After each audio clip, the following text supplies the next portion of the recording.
Hey everybody, it's Top 5 Friday. I'm Ben from the Bonehead Podcast, and every Friday we get together and we do Top 5 something, probably to do with Blood Bowl, because that's what we do. So last week we looked at the top 5 throw teammate throwers. Now we're looking at the top 5 thrown teammates. So last week was the gun, this week the ammunition. So basically we are going to have a look through what I think are the top 5 players who deserve to be picked up by a troll and thrown at somebody else.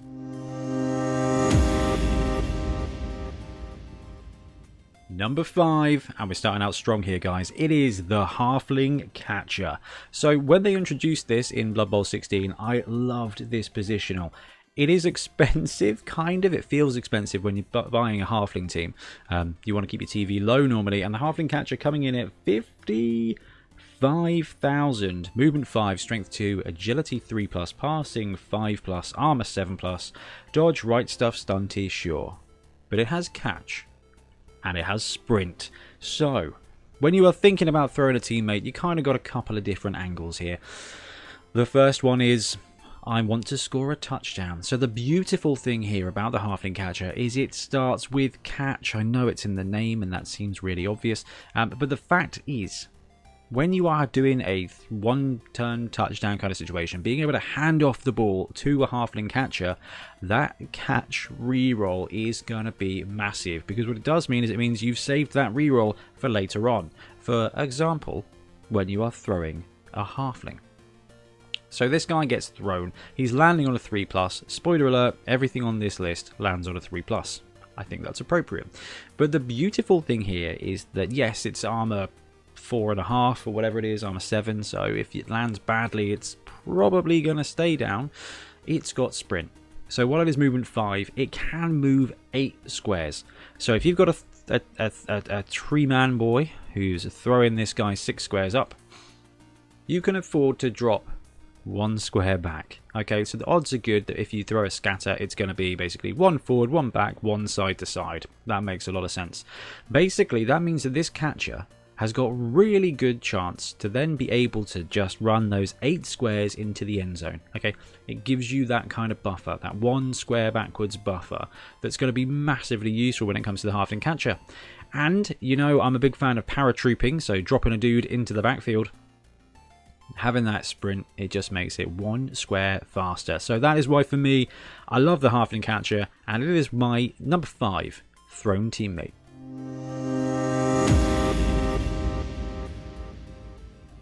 Number 4, we've got 4 goblins. There's 15 different types of goblins. This one counts them all. So my number 4 is goblins in their entirety.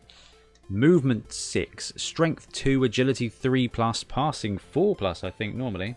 Yeah. Dodge, Right Stuff, Stunty. Goblins are remarkably good for Stunty players.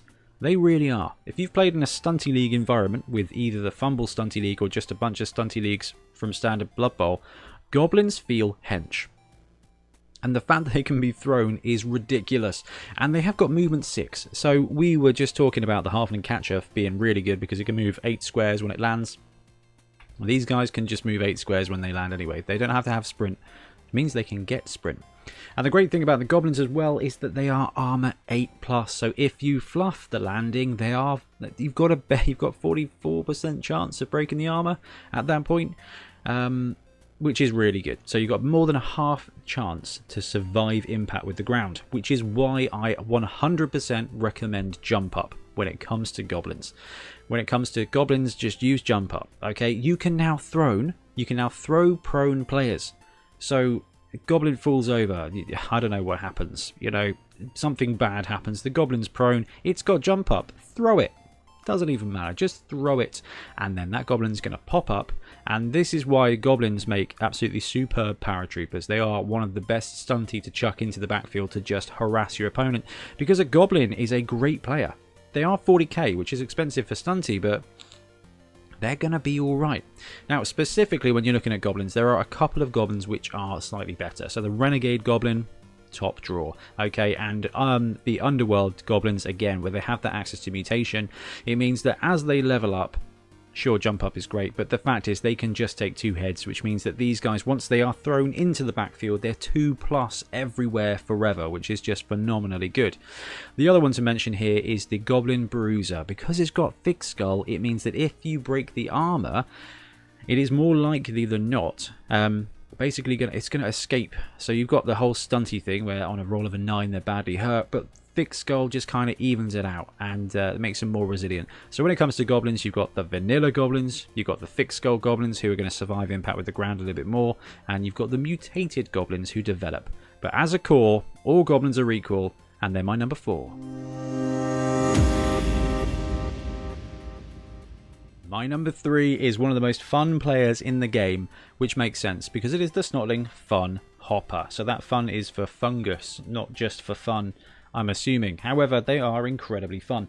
So for me, the Fun Hopper makes a better throw teammate target than the regular goblin, and the reason for that is these guys come in at 20k.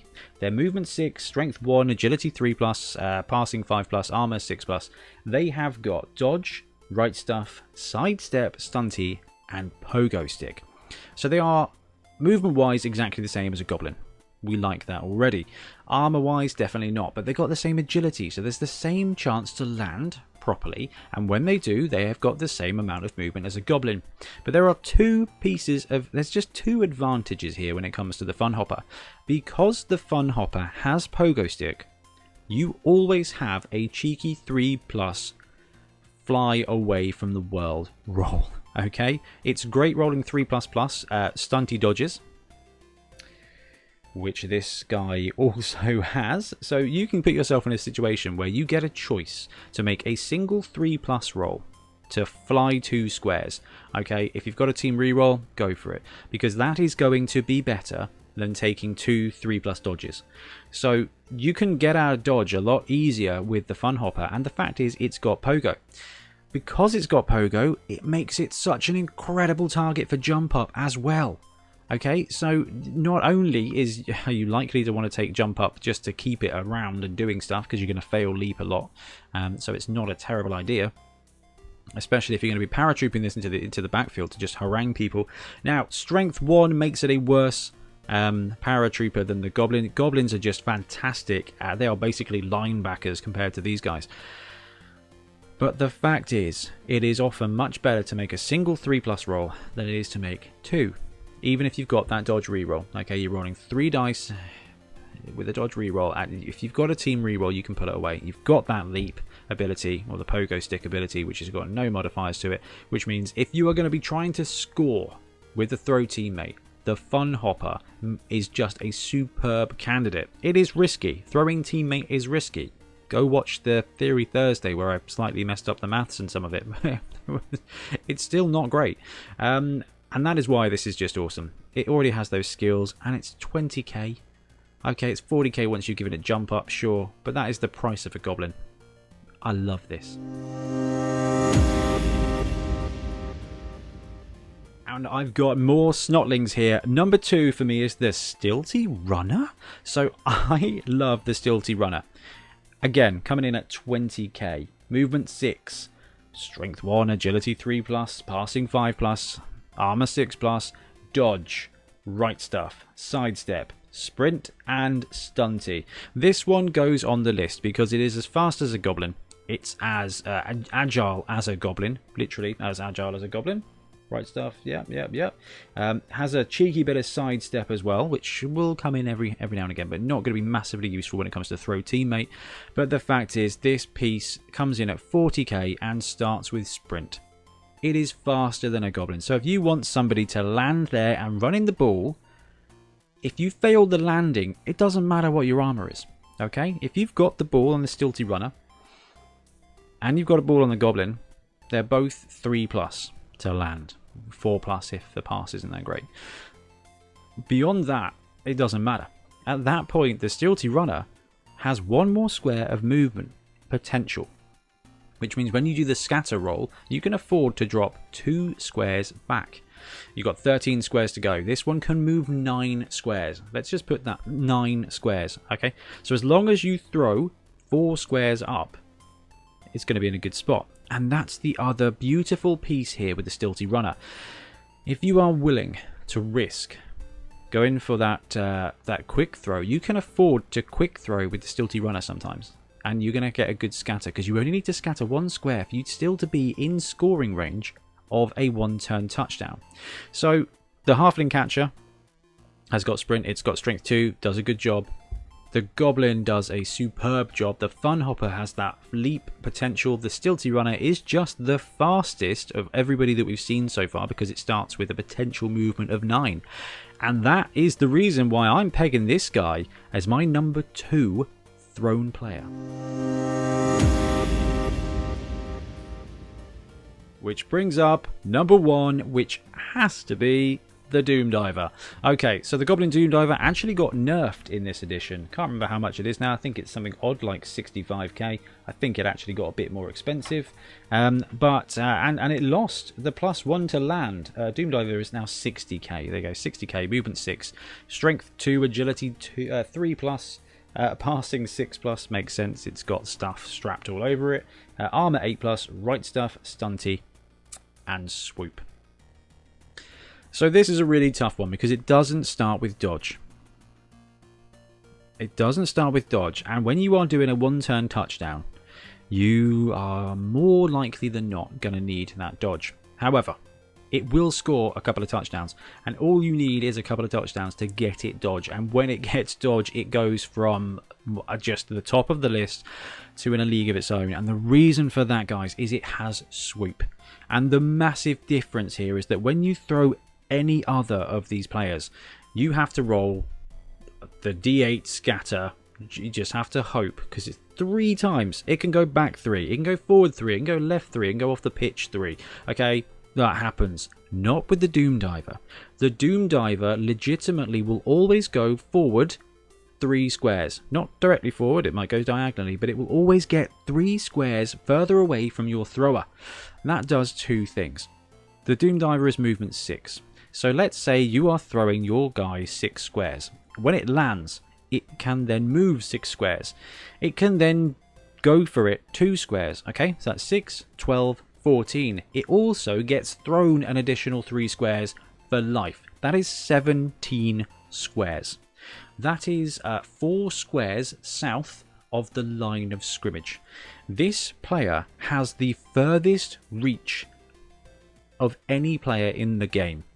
It needs a bit of help with that accurate throw teammate, and it needs to land, sure, but that's getting it an extra 9 squares.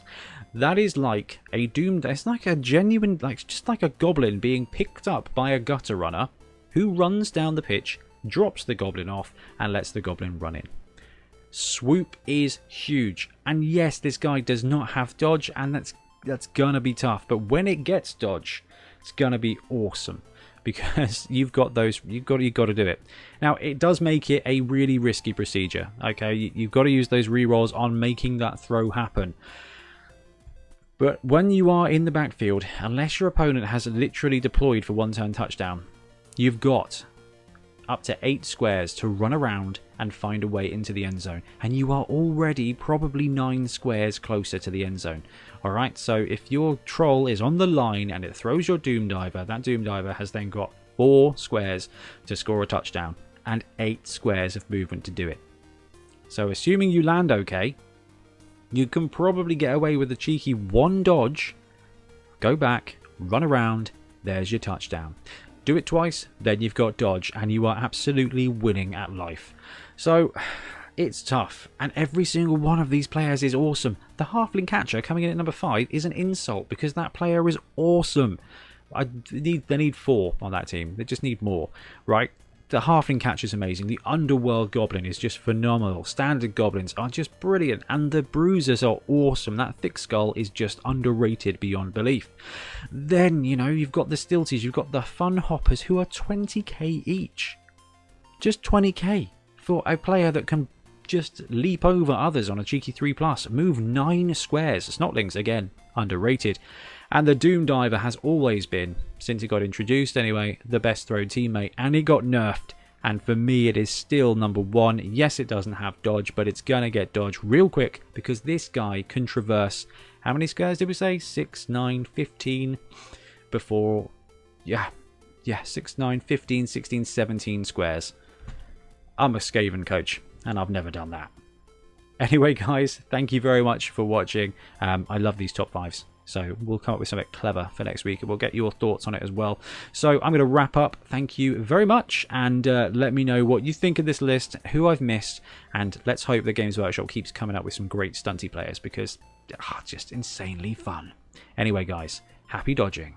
Thanks very much for watching. We really appreciate your support. If you want to support the show even further, please like and subscribe. It really helps us out. Or come and join us in our Patreon, link below, where you get early access to our content and monthly competitions. See you later.